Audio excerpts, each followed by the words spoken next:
নবী বলেন, ও আয়েশা, হাসরের ময়দানে ভয়ঙ্কর হালাতের কথা আমার মনে পড়েছে, এই জন্য আমি চোখের পানি ছেড়ে কান্না করি রে আয়েশা।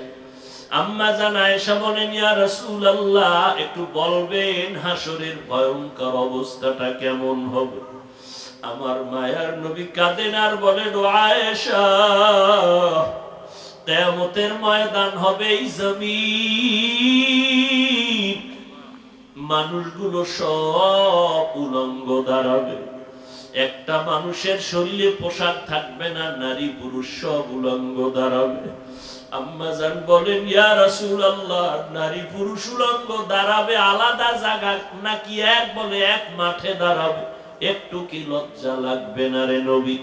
মায়ার নবী বলেন, ও আয়েশা, হাসরের ময়দানে এমন ভয়ঙ্কর অবস্থা হবে, ময়দানে একদিকে সূর্যের গরম, অপরদিকে জাহান্নামের আগুনের গরম, অন্যদিকে আমার আল্লাহ পাকের রাগান্বিত আওয়াজ, লিমানিল মুলকুল ইয়াউম লিল্লাহিল ওয়াহিদিল কাহ্হার।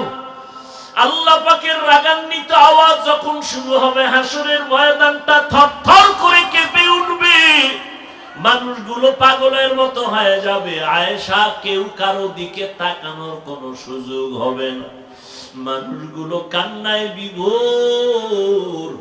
এমন এক ভয়ঙ্কর হালাত হবে, নবীদের কোনো গুনাহ নাই, কিন্তু এই হালাতে নবীরা পর্যন্ত কান্নায় বেকারার।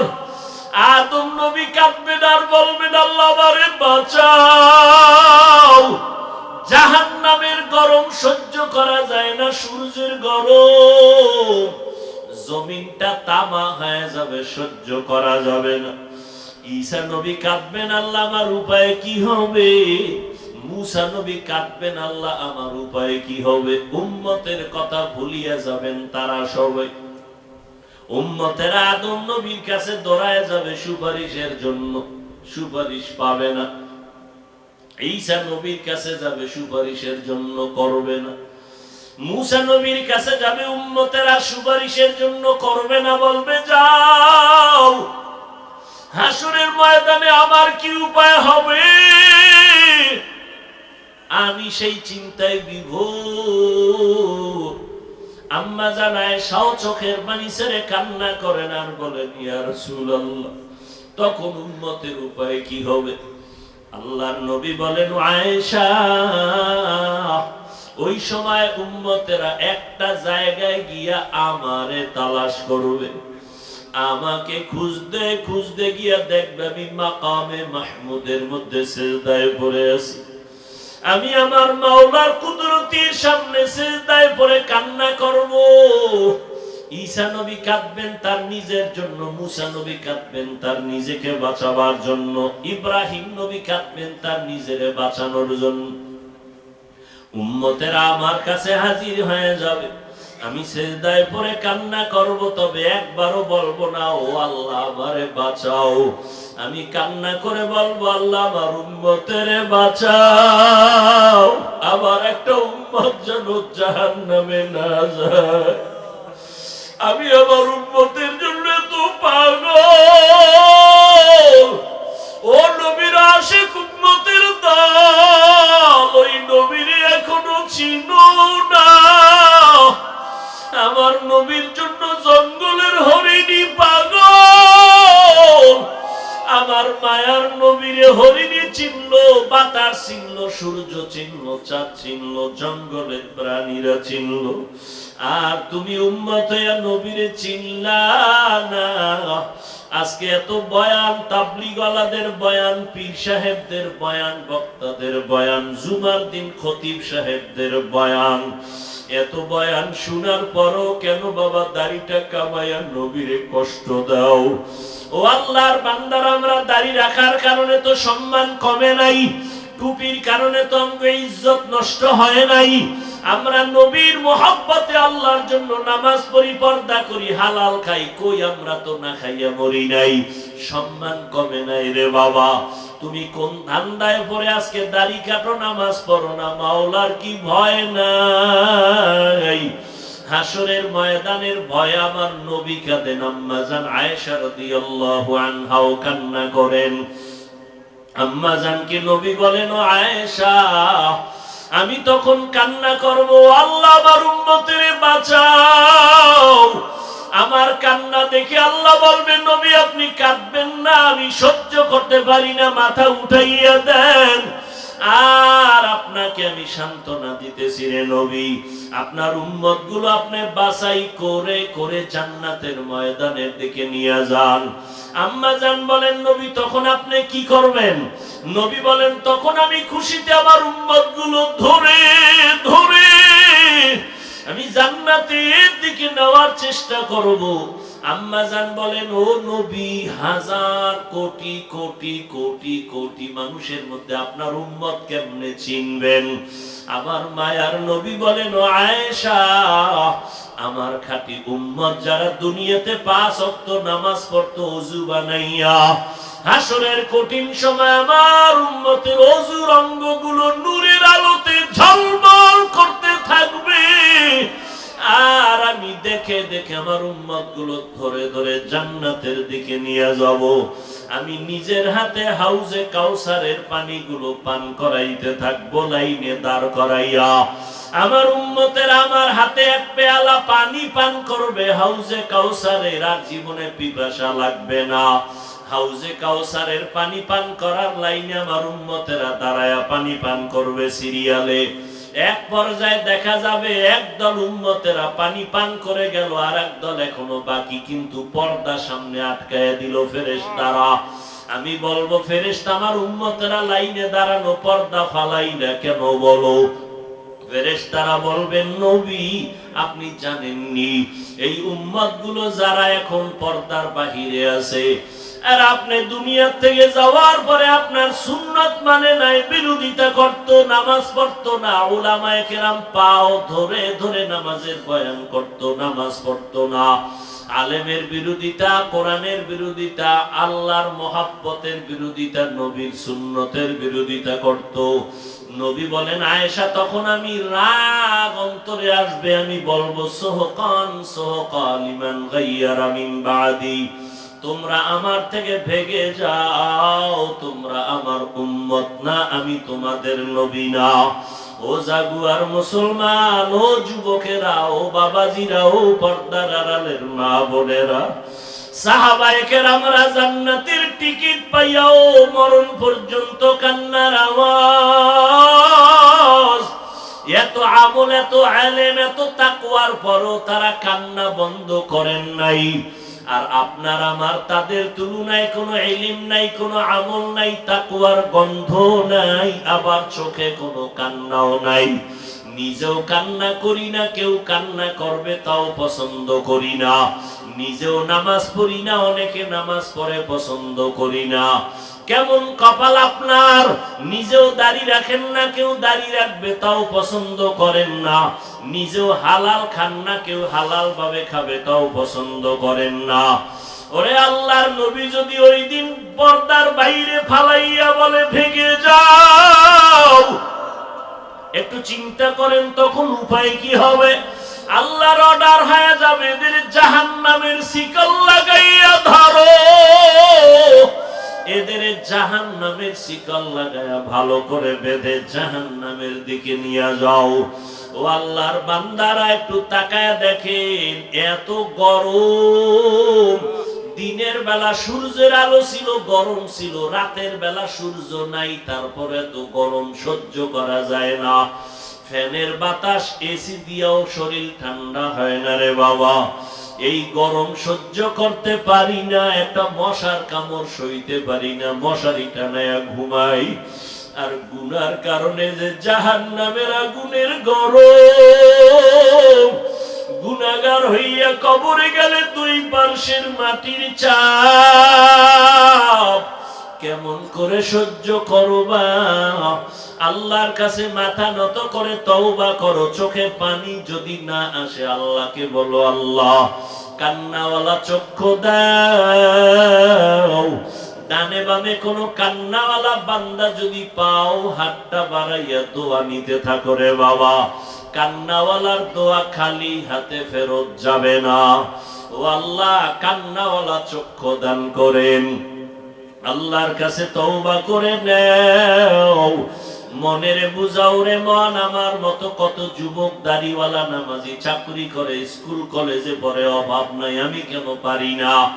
আমার মতো কত বান্দা চোখের পানি ছেড়ে কান্না করে, আমার চোখে কেন পানি নাই?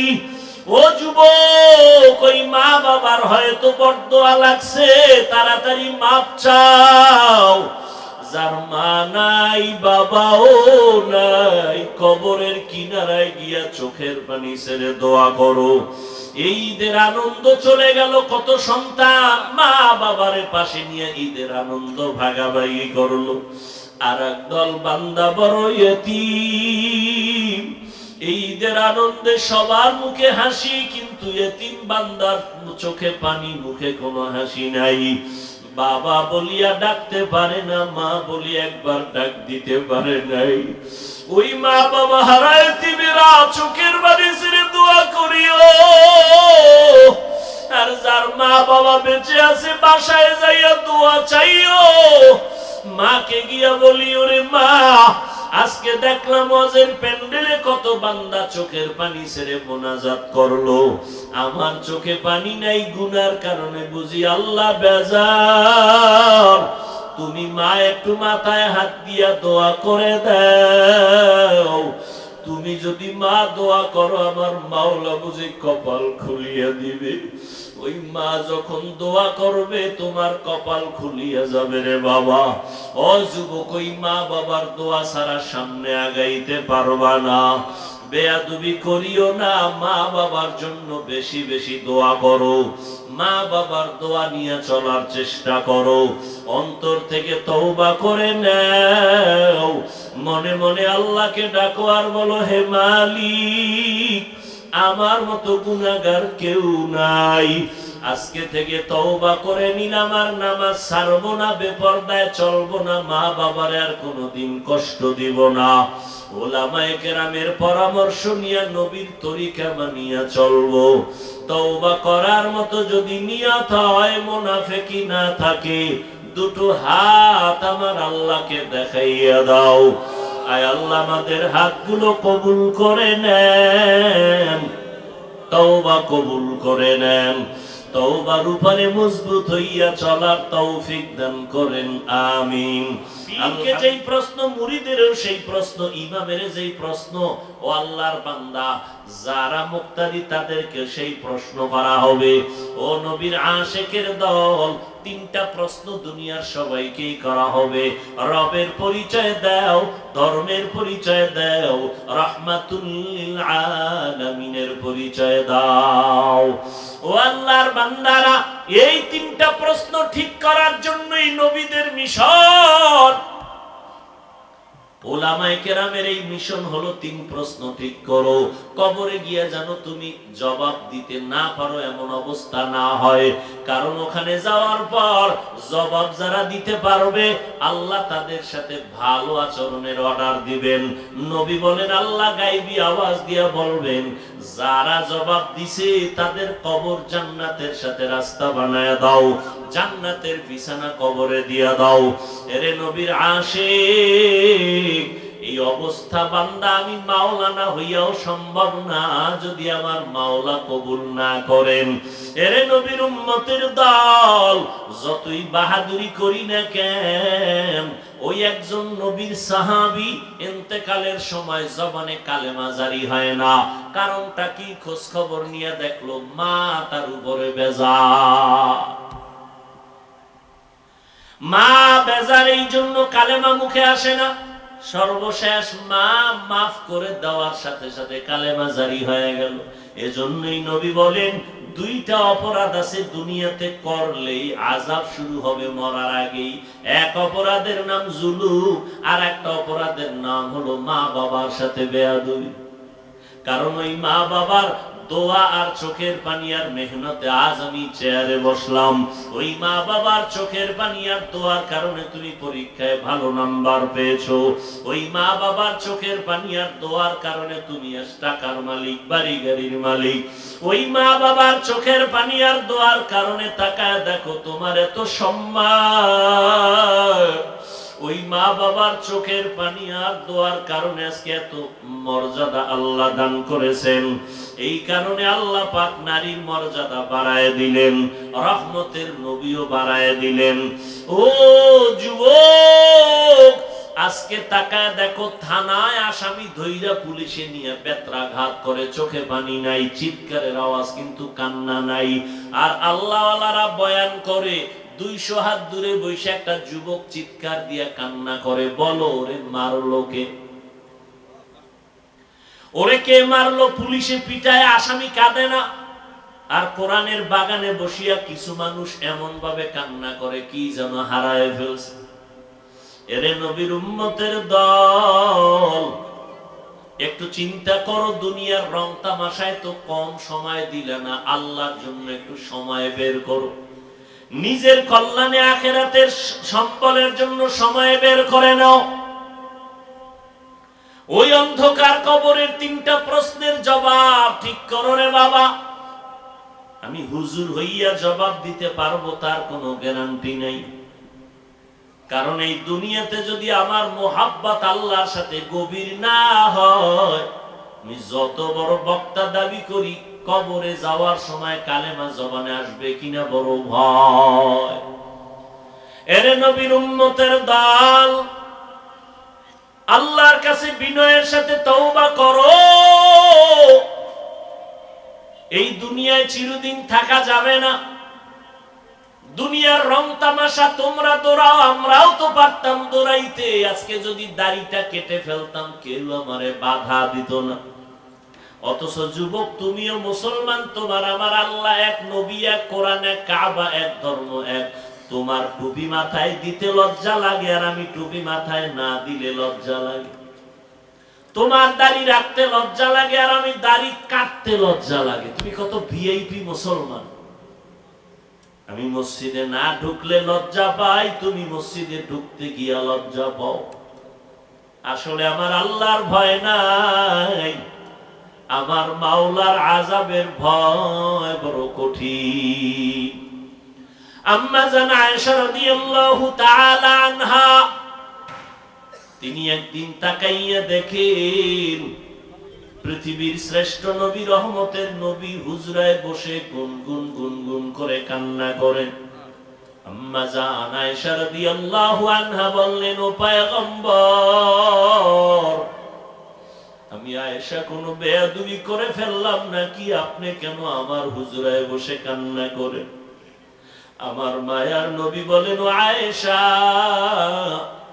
তুমি কি বেয়াদবি করবা যে আমি কান্না করব? আম্মা জান বলেন, ও পয়গম্বর, আমার বয়স অনেক ছোট, আমি অনেক অল্প বয়সী মেয়ে, আমার অজান্তে ভুল হয়েই যাইতে পারে। কারণ আপনার সাথে আমার 6 বছরে বিবাহের বন্ধন হলো, 9 বছর বয়সে আমি আপনার ঘরে আসি। কয় বছর? 9 বছর বয়সে আম্মা জান নবীর ঘরে আসলেন।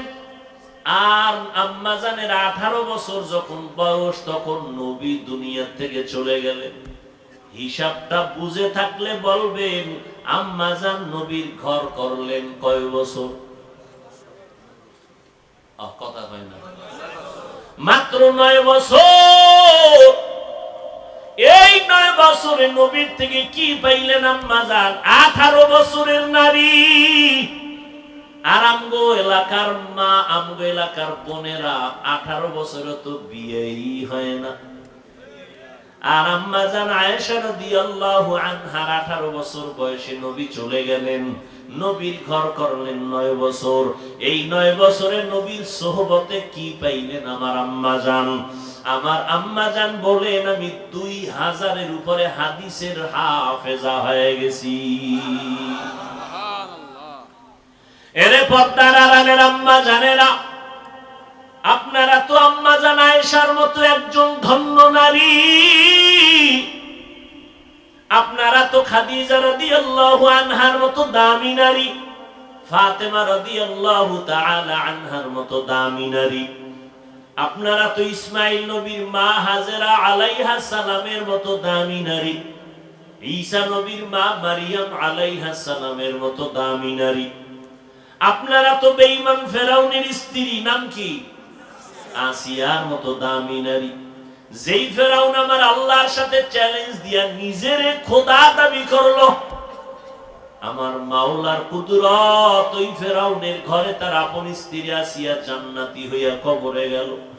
মদিনার নবী বলেন, ও উম্মতেরা, জান্নাতের মধ্যে আমি মুহাম্মদের সাথে আসিয়ার সাথে বিয়া হয়ে যাবে। ও পর্দার আম্মা জানেরা, আপনাদের এত সম্মান আল্লাহ দান করেছেন।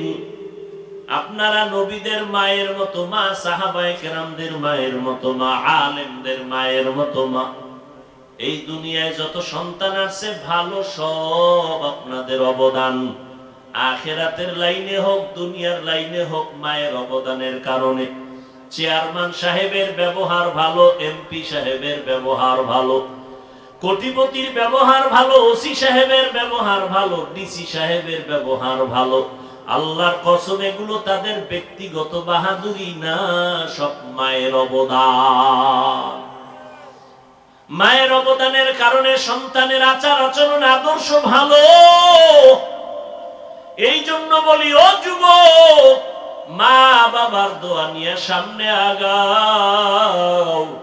মা বাবা যখন দোয়া করে আরশে আজিমে যাইতে মাঝখানে কোনো পর্দা থাকে না।